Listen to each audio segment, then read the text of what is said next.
مال اور اولاد دونوں اللہ کا بہت بڑا احسان ہے، لیکن رب فرماتا ہے کہ یہ چیزیں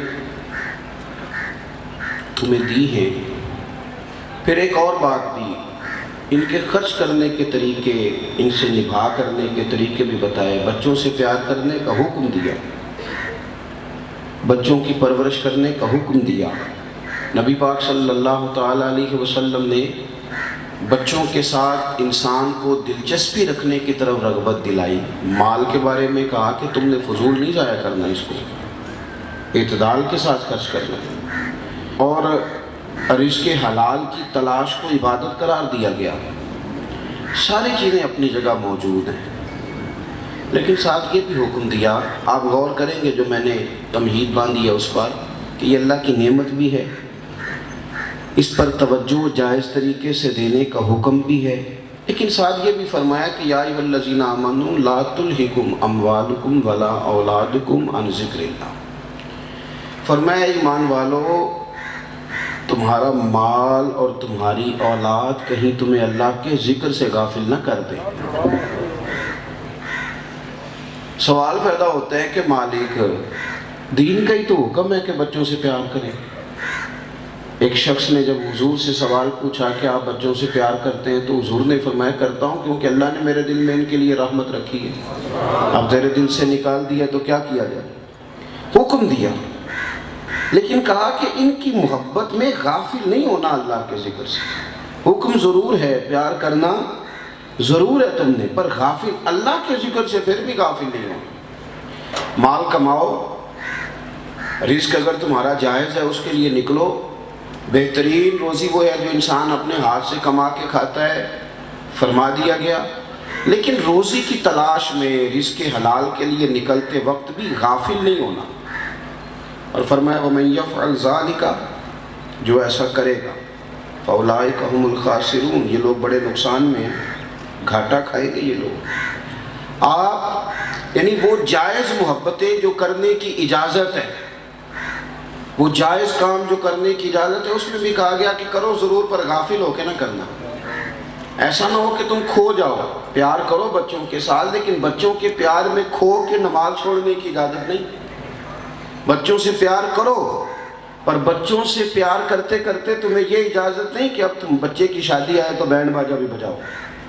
بچوں سے پیار کرو، پر تمہیں یہ اجازت نہیں ہے کہ بچے کی مہندی آئے تو اس میں ساری غیر شرعی حرکتیں کرو۔ پیار کرو، لیکن اس پیار میں غافل ہونے کی اجازت، اس میں غفلت کی طرف تم اللہ کی یاد سے غافل ہو جاؤ، یہ ہو نہیں سکتا۔ مال کماؤ، ڈیوٹی پہ جاؤ، ہاتھ پھیلانا شریعت نے پسند نہیں کیا، کما کے کھاؤ، لیکن ایسا نہ ہو کہ دکان کھلی ہو اور نماز تمہاری قضا ہو جائے۔ یہ نہ ہو کہ تم ڈیوٹی پہ تو وقت پہ جاؤ، صبح اگر 8 بجے دفتر جانا ہے تو تمہارا 7:30 تو الارم بجے، لیکن 6:15 جماعت ہے تو 5:30 بجے ہی نہ۔ یہ طریقہ درست نہیں۔ یہ جائز، بالکل جائز چیزوں میں بھی کہا اعتدال سے چلو، غافل ہونے کی اجازت۔ اماں اپنی مرضی سے شادی کرتی ہے بچے کی، خود بہو پسند کر کے لاتی ہے۔ کئی مائیں ایسی ہیں جو اپنا زیور دے دیتی ہیں، کیسے نئے سرے سے بنوا کے میری بہو کو ڈال دو۔ وہ بڑی مشقت کر کے، بڑھاپا بھی ہو، بیماری بھی ہو، پھر بھی سارے کپڑے خرید کے لاتی ہیں، سارا کچھ کرتی ہیں، لیکن شادی کے بعد شکوہ کیوں کرتی ہیں؟ وہ شکوہ اس لیے کرتی ہیں کہ ماں تو بوڑھی ہو تو وہ کہتی ہے جلدی شادی کر لے، میں کہیں مر نہ جاؤں، لیکن بعد میں وہ شکوہ کیوں کرتی ہے؟ شکوہ اس لیے کرتی ہے کہ تیری شادی ضرور کی تھی، تیرا گھر ضرور بسایا تھا، پر یہ تو نہیں نا کہ اب بیاہ ہو گیا تو تو اماں سے غافل ہو جائے۔ بیاہ کر، گھر بسا، لیکن تو اماں سے غافل ہو گیا۔ یہ غفلت درست نہیں۔ ہم نے یہ کیا ہے کہ ہم نہ کچھ شغل مغل میں لگ گئے، ہماری زندگیاں تھوڑی تھوڑی غفلت کا شکار ہو گئی ہیں۔ اگر کوئی لوگ کپڑے اور بال اور رنگ روپ سنوارنے والے تھے تو انہوں نے اسی کو مشغلہ بنا لیا، بس وہ ان کی ساری زندگی یہی ہے کہ کپڑے کیسے اچھے بنانے ہیں، میں نے بال کہاں سے بنوانے ہیں، میں نے یہ غفلت ہے۔ صاف ستھرا کپڑا پہننے کا حکم ہے اسلام میں، لیکن آپ اسی کام لگ جائیں، یہ غفلت ہے۔ میرے عزیز، حکم ہے آپ کو خوش طبعی کرنے کا، مسکرانے کا۔ صحابہ کرام علیہم رضوان فرماتے ہیں کہ پہلے دن حضور مدینے آئے تو ہم نے مسکراتے دیکھا، اور آخری دن بھی جس کی حضور سے بظاہر ملاقات ہوئی اس نے بھی مسکراتے ہی دیکھا۔ مسکراتے رہنا حضور کا طریقہ ہے، لیکن شغل مغل ہی بنا لینا، ہر وقت مذاق ہی کرنا، ہر آدمی سے فری ہونے کی کوشش کرنا، یہ غفلت ہے۔ آپ کا اصل کام رہ جائے گا، آپ کی سنجیدگی رخصت ہو جائے گی۔ آپ کوئی کام بھی کریں لیکن وہ کام کرتے ہوئے اللہ رسول سے غافل نہ ہوں۔ دیکھیں نا، میری طرح کے لوگ ہیں، نعت پڑھتے ہیں، تلاوت کرتے ہیں، واعظ کرتے ہیں، یہ بھی دین کا کام ہے، لیکن وہ یہ کام کرتے کرتے اگر اپنے وظائف سے غافل ہو جائیں، ان کو یاد ہی نہ رہے کہ کتنے دن ہو گئے میں نے ایک پارہ بھی نہیں پڑھا، ان کو یہ خیال ہی نہ ہو کہ یار میں نے خود تو ایک تسبیح نہیں کی درود پاک کی، زمانہ گزر گیا میں نے تو نفل ہی نہیں پڑھے، تو یہ غفلت ہے۔ آپ کوئی بھی کام کریں، سفر کریں، کچھ بھی کریں، لیکن آپ غافل نہ ہوں۔ ہم غافل ہو گئے ہیں۔ میں بڑے درد سے یہ بات عرض کرتا ہوں، میں محفل کرانے والے لوگوں سے کہا کرتا ہوں کہ محفل ہے، اسے شغل میلہ تمہیں نہ بناؤ۔ 15-20 لڑکے اکٹھے ہو گئے، ایک نعت خاں کا بندوبست کر لیا ہے، ایک امام صاحب کو، خطیب صاحب کو آپ نے بلا لیا ہے، یہ وہ ایک ہی طرح کے آپ نے کپڑے سلوا لیے ہیں، سارا کچھ صحیح ہے، لیکن جس دن محفل تھی اس دن عشاء کی نماز بھی آپ نے نہیں پڑھی۔ اس کو آپ کیا سمجھتے ہیں؟ حضرت سلطان باؤ رحمۃ اللہ علیہ جا رہے ہیں، ہم بابا فرید صاحب کے مزار پہ حاضری دینے جا رہے ہیں، بس ہم نے تیار کر لی، بہت سارے لوگ اس میں بٹھا لیے، اس کے اندر ہم نے کھانا جو ہے وہ رکھ لیا پکا کے، اس کے اندر ہم نے پھل جمع کر لیا، بس جا رہے تھے بابا صاحب کی حاضری دینے، رستے میں ایک نماز بھی نہیں پڑھی، رستے میں سارا شوگر، بڑا مزہ آیا جی، اس نے فلانے نے ہنسا کے پاگل کر دیا، فلاں نے بڑی باتیں سنائی، لوٹ یہ بابا صاحب کی حاضری دینے جا رہے ہیں۔ یہ تعلیمات حضرت سلطان باہو کی ہیں، یہ ہمیں سکھایا تھا حضرت بہاؤالدین زکریا ملتانی نے۔ داتا علی اجمیری کا یہ انداز ہے کہ آپ نے اس کو شغل میلہ بنا لیا ہے۔ آپ غافلوں جیسی زندگی نہیں گزار سکتے، آپ کو پلٹ کے آنا ہے۔ اگر آپ غافل ہو جائیں گے تو پھر تو آپ بڑی دور نکل جائیں گے۔ آپ کو حکم ہے کہ آپ سارا دن ڈیوٹی کریں، سارا دن نوکری کریں، لیکن اذان ہو جائے نا تو پھر کوئی چیز آپ کو روک نہ سکے، آپ پہلی صف میں کھڑے ہوں۔ آپ بچوں کی نوکری کریں، آپ انہیں کھانا دیں، آپ ان سے پیار کریں، ان کی ضروریات کا خیال کریں، لیکن یار یہ کیا بات ہوئی کہ بچوں کے ساتھ گپیں لگانے کے لیے بھی وقت تھا، مری لے جانے کے لیے بھی وقت تھا، باغ میں گھمانے کے لیے بھی وقت تھا، یہ سارے کام کیے، کیا ہو گیا؟ کیا ہو گیا؟ پورا مہینہ ہی گزر گیا ہے، ایک دن بھی رات کو 2 نفل نہیں پڑے اٹھ کے۔ ہر بندے کے لیے ٹائم نکالا، لیکن قرآن پاک کی تلاوت کہاں گئی؟ ہماری دعا کدھر گئی؟ عبادت کہاں گئی؟ غافل ہو گئے باقی ساری چیزوں سے۔ اور یہ مال اور یہ سارا کچھ، میرے رسول پاک صلی اللہ علیہ وسلم نے فرمایا انسان کہتا ہے میرا مال میرا مال میرا مال۔ آپ دیکھ لیں، بٹھا لیں، پوچھ لیں بھائیوں سے کہ یہ زمین ہے تو آپ کی کون سی ہے، تو وہ کہے گا میری فرینڈ والی ہے، کارنر والے پلاٹ میرے ہیں، یہ میرا مال ہے۔ بھئی کاروبار یہ جو چل رہا ہے یہ آپ کا برابر کا؟ کہتے نہیں، پیسے میں نے کمائے تھے، باہر میں گیا تھا، میرے زیادہ ہیں۔ کسی سے پوچھ لیں آپ، میرا مال میرا مال۔ ابا جی بھی کبھی ناراض ہوتے ہیں تو وہ بھی کہہ دیتے ہیں کہ جا بھاگ جا، پھر میں حصہ نہیں دوں گا، مال تو میرا ہی ہے نا۔ ہر بندے کا دعویٰ ہے، ہر بندے کا میرا مال میرا مال میرا مال۔ مدینے والے محبوب نے سچ کی طرف توجہ دلائی، فرمایا حقیقت کو بھی تو سمجھو نا۔ حضور فرماتے ہیں انسان کہتا رہتا ہے میرا مال میرا مال میرا مال، فرمایا تیرا کوئی مال نہیں، 3 تیرے مال ہیں، ایک جو تو نے کھا لیا ہے، ایک جو تو نے پہن کے پرانا کر لیا ہے، اور تیسرا جو تو نے صدقہ دے کے آخرت کے لیے ذخیرہ کر لیا ہے۔ یہ 3 ہی تیرے ہیں، باقی تو کوئی تیرا نہیں۔ حضور جو بینک میں پڑے ہیں وہ کس کے؟ وہ جو ہم نے ہر سوسائٹی میں 4 فائلیں خریدی تھی وہ کس کی؟ وہ جو دکان لے لی تھی کس کو 4 منزلہ بنا کے کرائے پہ چڑھائیں گے وہ کس کی؟ کریم رسول نے فرمایا تیرے 3 ہی ہیں، تیرے 3 ہی ہیں میاں، 3 ہی ہیں تیرے، 3 بس۔ ایک وہ جو تو نے کھا لیا، ایک وہ جو تو نے پہن لیا، اور تیسرا جو تو نے صدقہ۔ ہم نے ساری زندگی وارثوں کا مال سنبھالنے میں گزار دی۔ میں دیکھتا ہوں سمجھدار لوگ بے غافل ہیں، رونا آتا ہے بعض لوگوں کو دیکھ کے کہ یہ سیانہ بندہ ہے، اسے پتہ ہے کہ دعا کرنی چاہیے، اسے پتہ ہے استغفار پڑھنی چاہیے، یہ سیانہ بندہ ہے، اس کو قرآن پاک آتا ہے، اسے پتہ ہے کہ منزل پڑھنی چاہیے، یہ سمجھدار آدمی ہے۔ اس کو پتہ ہے کہ مجھے اللہ اللہ کرنی چاہیے، رونا آتا ہے کہ یار یہ توجہ ہی نہیں کر پا رہا، اتنے غافل ہو گئے، دور نکل گئے لوگ۔ اور پھر ہم روز دیکھ رہے ہیں جنازے اٹھ رہے ہیں، قبرستان آباد ہو رہے ہیں، ہمارے اپنے ہمیں چھوڑ کے جا رہے ہیں۔ اپنے ہارون رشید نے کہا تھا حضرت بہلول دانا سے کوئی نصیحت کر دے، آپ فرمانے لگے تیرے والد کہاں ہوتے ہیں؟ ہارون رشید کہنے لگے بغداد کے قبرستان میں۔ فرمایا تیرے دادا کا قبرستان میں، تیری والدہ اور دادی کا قبرستان میں۔ فرمایا تیرے دو بھائی بھی ہوتے تھے قریبی، اس نے کہا حضور وہ بھی قبرستان میں۔ تو حضرت بہلول دنا اٹھ کے جانے لگے تو ہارون رشید کہنے لگا حضور میں نے کہا تھا نصیحت کر دیں، تو آپ فرمانے لگے جس نے اتنے جنازے پڑھے ہوں اسے میں کیا نصیحت کروں؟ اتنے جنازے جس نے پڑھے ہیں میں اب نصیحت کروں؟ اتنے لوگوں کو تو گھر سے نکال کے چھوڑ آیا قبرستان میں اور میں نصیحت کروں؟ کب عبرت پکڑنی؟ غفلت کی زندگی سے باہر کب آنا؟ کب ہم لوگوں نے یہ سمجھنا ہے کہ یار ہماری نمازیں قضا ہیں، ہم نے پوری کرنی تھی، ہمارے بہت سارے معاملات وظائف رہ گئے ہم نے ادا کرنے تھے، ہم نے کئی جگہ پہ زکوٰۃ صحیح نہیں دی، وہ ہمارا قرضہ ہے، وہ ہم نے چکانا ہے، بہت سارے حقوق العباد ہمارے ذمے تھے، ہم توجہ نہیں کر رہے، ایسے جوانوں کی طرح غافلوں کی طرح زندگی گزار رہے ہیں۔ ہم سوچتے ہیں کہ پتہ نہیں کتنا لمبا وقت ہمارے پاس موجود ہے۔ غافل نہ بنے، غافل۔ معذوری شریعت میں معاف ہے، معذوری معاف ہے، مجبوری معاف ہے، لیکن جو غافل ہو گیا تو غافل ہو گیا۔ مجھے ایک صاحب نے، میں نے ان سے کہا تھا مجھے ملنا، تو اگر انہوں نے مجھے یہ کہہ دیا نا جی مجھے مجبوری بن گئی آ نہیں سکتا، تو ٹھیک ہے مجبوری بن جاتی ہے۔ اگر اس نے کہا کہ مجھے کوئی معذوری ہو گئی یا بیمار ہو گیا ہوں تو ٹھیک ہے ہو جائے، لیکن اگر اس نے کہا مجھے یاد ہی نہیں رہا، او ہو آپ کے ساتھ 9 بجے کا ٹائم سیٹ تھا، او ہو مجھے یاد ہی نہیں رہا، تو یہ تکلیف والا مسئلہ ہے، یہ معاملہ تکلیف والا ہے۔ میں اسے کہوں گا آج کے بعد نہ آنا، تم نے غفلت کر دی، تم نے ہمیں سمجھے کچھ نہیں، تم بھول ہی گئے۔ معذوری مجبوری مسئلہ اور ہے، تو بھول گیا تو کیا سمجھتا ہے؟ او میرے بھائی ہم تو ابا کو دفن کر کے واپس آ گئے، بھول ہی گئے کہ ہم نے بھی جانا تھا، ہم تو چھوڑ کے آ گئے دادا کو، کبھی سوچے ہی نہیں کہ ہم نے بھی یہاں آنا تھا۔ اتنے غافل ہوئے، الہاکم التکاثر حتی زرتم المقابر۔ اللہ فرماتے ہیں تم تو مال کے پیچھے اتنے لگ گئے، اتنے تم الجھ گئے کہ تم نے قبروں کا منہ دیکھ لیا۔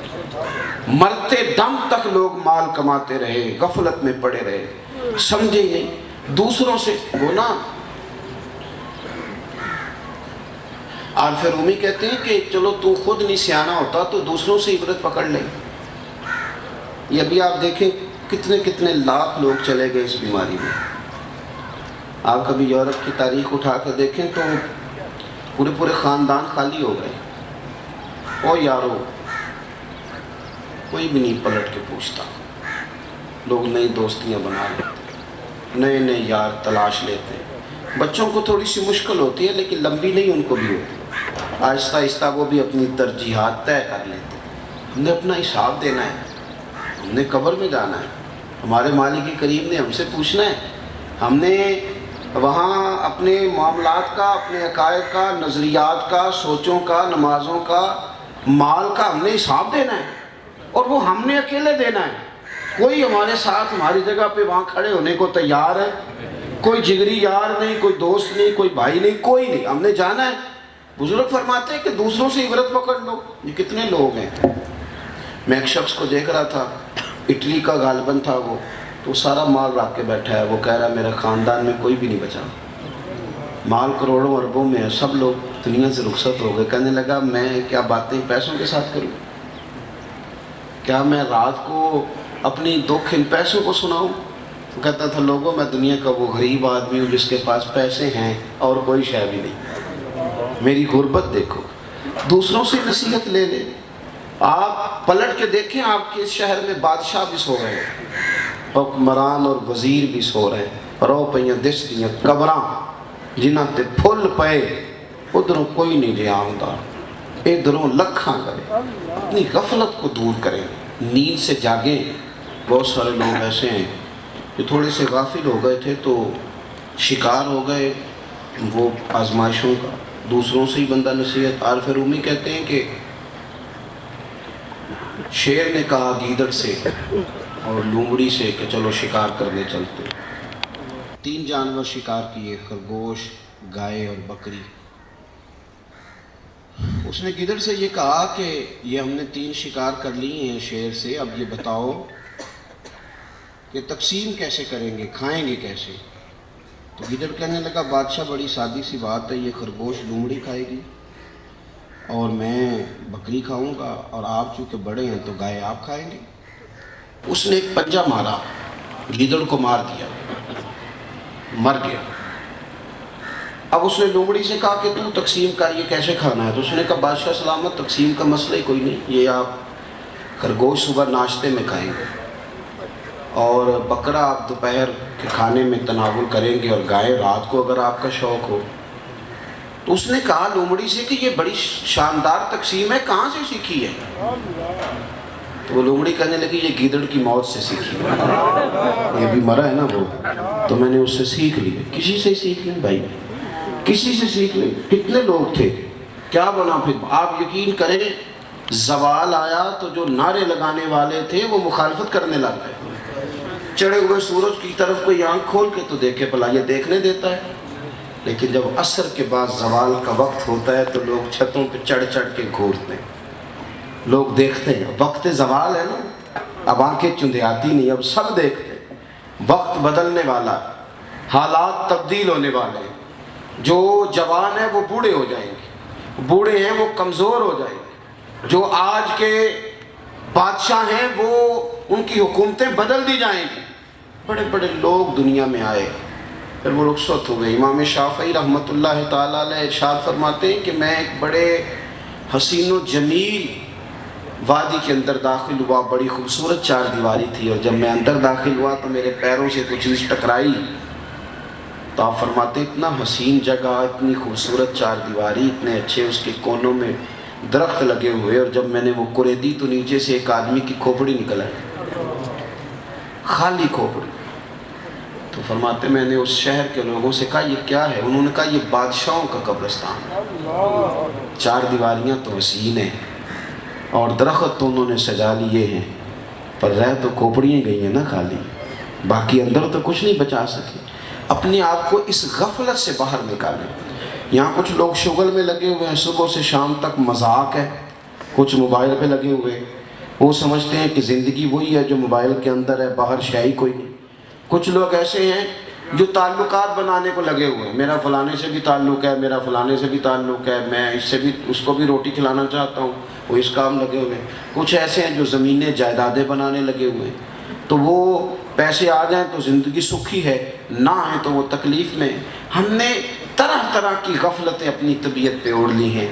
ہمیں خبر ہے کہ ہماری کتنی نمازیں قضا ہو گئی، ہمیں پتہ ہے کہ میں اگر تھوڑا سا شغل میلے سے نکلوں تو میں بہت سارے حقوق العباد ادا کر سکتا ہوں۔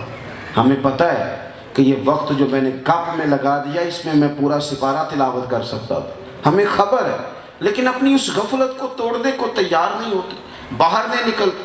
غفلت تو پھر تیزی سے وہ غفلت آگے کی طرف بڑھ رہی ہے، وہ پھیل رہی ہے، اور اگر آپ نے سمجھنا ہے، نصیحت حاصل کرنی ہے، پھر ایک جملہ بھی کافی ہے، اور اگر کوئی شخص سمجھنا نہیں چاہتا تو پھر بحث در بحث ہے، پھر سوال در سوال ہے۔ وہ جی حقوق بھی بڑے ہیں، دنیا بھی رکھنی تھی، مولانا آپ بات تو ٹھیک کر رہے ہیں پر بچوں کے بیاہ بھی کرنے تھے، تو اگر آپ بچوں کے بیاہ سے پہلے فوت ہو گئے،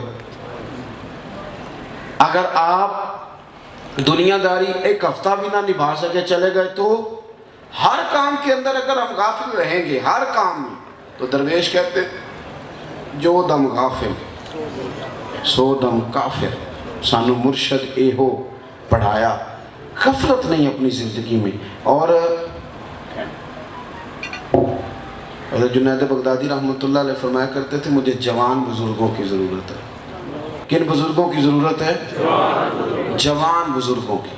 حضرت صاحب جوان بزرگ کون سے ہوتے ہیں؟ تو فرماتے ہیں ہو جوانی، لیکن وہ اپنی عادتیں بزرگوں والی بنا رہے ہیں۔ وہ یہ نہیں کہیں کہ ابھی تو پتہ نہیں بڑا ٹائم باقی ہے، وہ وقت پہ اپنے معاملات کو سمیٹ لیں، ان میں سنجیدگی آ جائے، غیر سنجیدہ نہ بنے، غافلوں والی زندگی نہیں گزارے، اس طرح کا ماحول نہ بنائیں کہ بھی بڑا ٹائم پڑا ہے، اب یہاں تو مجھے کئی دفعہ حیرانگی ہوتی ہے، لوگ بحث کر رہے ہوتے ہیں، نہیں جی نہیں آپ کو غلط فہمی، اتنی نہیں میری عمر جتنی آپ سمجھ رہے ہیں، اتنی نہیں، وہ تو ویسے ہی بال سفید ہو گئے، نہیں آپ، میں کوئی بڑی بات ہے آپ سے کچھ سال 2 سال بڑا ہوں گا، یہ کس بات کی آپ بحث کر رہے ہیں؟ بھائی انسان کے افکار بتاتے ہیں، شیخ سعدی فرمایا کرتے تھے بزرگی عمر سے نہیں ہوتی، بزرگی تو کردار سے ہوتی ہے، اگر آپ کے کردار میں بزرگی آ گئی تو آپ بزرگ ہیں، اگر آپ کی گفتگو میں بزرگی آ گئی تو آپ بزرگ ہیں، ورنہ بڑے بڑے لوگ ہیں جن کی عمریں بڑی ہو جاتی ہیں پر اندر کا بچہ ختم نہیں ہوتا، وہیں کے وہیں کھڑے ہوتے ہیں، وہیں کے وہیں کھڑے ہیں ساری زندگی۔ تو غفلت کا جو ہم نے، اور اگر آپ نے سمجھنا ہے، حضرت سیدنا عیسیٰ روح اللہ علیہ السلام گزر رہے تھے تو ایک آدمی بڑا پریشان تھا، اونٹ چڑھا رہا تھا، آپ اس کے قریب سے گزرے تو دیکھا بڑی آزمائش میں ہے، آپ نے فرمایا کیوں پریشان؟ اس نے کہا حضرت جی یہ ایک اونٹ ہے، بڑا ہی شرارتی ہے، بڑا دوسروں کو کاٹتا ہے، کھاتا ہے، بھگاتا ہے، اس کی وجہ سے سارا ریوڑ بکھر جاتا ہے، میں اس کو گھیرتا ہوں لیکن باز ہی نہیں آتا۔ حضرت عیسیٰ روح اللہ علی نبینا علیہ السلام اس کے قریب گئے اونٹ کے، اس کا کان اٹھایا اور کان کے اندر کوئی بات کی، آپ تشریف لے گئے، 6 ماہ کے بعد واپس آئے، اونٹ لاغر ہو گیا، کمزور ہو گیا، مشکل سے چلتا ہے، گھاس کم کھاتا ہے، کمزور ہو گیا۔ آپ واپس تشریف لائے تو اس شخص سے پوچھا اسے کیا ہوا؟ کہنے لگے ایک بزرگ گزرے تھے، نہ جانے اس کے کان میں کیا کہہ گئے، آپ نے فرمایا میں ہی ہوں، میں عیسیٰ ہوں اللہ کا پیغمبر۔ آپ کیا کہہ گئے اس کے کان میں؟ تو آپ فرمانے لگے کچھ بھی نہیں، میں نے تو صرف اتنا کہا تھا کہ تو بھی تو ایک دن ماری جائے گا، آخر تو موت ہی ہے نا، طے تو یہی ہے نا کہ تو نے مرنا ہے، جتنا مرضی بھاگ لے، جتنی مرضی شرارت کر لے، جتنا مرضی شغل بنا لے، آخر موت ہے، طے ہے کہ تو نے مرنا ہے، اینڈ یہی ہے تیرا۔ آپ نے یہ لفظ کہہ کے واپس نکلے تو وہ شخص آپ کا چہرہ دیکھنے لگا، آپ نے فرمایا تجھے کیا ہوا؟ کہنے لگا حضور جانور سمجھ گئے، ہمیں بھی تو اب سمجھ جانا چاہیے، اب ہمیں بھی تو سمجھنا چاہیے نا، یہ سمجھ گیا ہے، ہمیں بھی تو سمجھنا چاہیے۔ آپ اگر غفلت سے باہر آئیں گے، اگر آپ سنجیدہ ہو جائیں گے، آپ کی گفتگو میں لب و لہجے کے اندر محسوس ہوگا کہ یہ شخص اس طرح کا نہیں ہے۔ ایک پالیسی ہوتی ہے پکی، ایک انسان زندگی میں منصوبہ بندی کرتا ہے جس میں دیر پر چلتا ہے، ایک پالیسی ہوتی ہے ڈانگ ٹپاؤ، کہ آج کا دن گزارو کل، ہماری پالیسی ہے ڈانگ ٹپاؤ، ہم کو تو نہیں آج کا دن گزارو نا کسی طریقے سے، اور نہیں جی اللہ معاف کرنے والا ہے، میں نے کرا لیا دعا، پیر صاحب آئے تھے، وہ میں آج کے رسول ہوں، پرسوں تو محفل نعت کرائی ہے، 6 پورے نعت کا 6 کے 6 مجھے کہہ گئے تھے تو آج کے رسول ہے، اور کئیوں نے تو جم کے ٹکٹ بھی مجھے ہی دی ہے کہ تم پکا ہے باقی پکے ہو نہ ہو، تو اتنے سارے تو لوگ کہہ گئے ہیں تو بچ ہی جاؤں گا کسی نہ کسی طریقے سے۔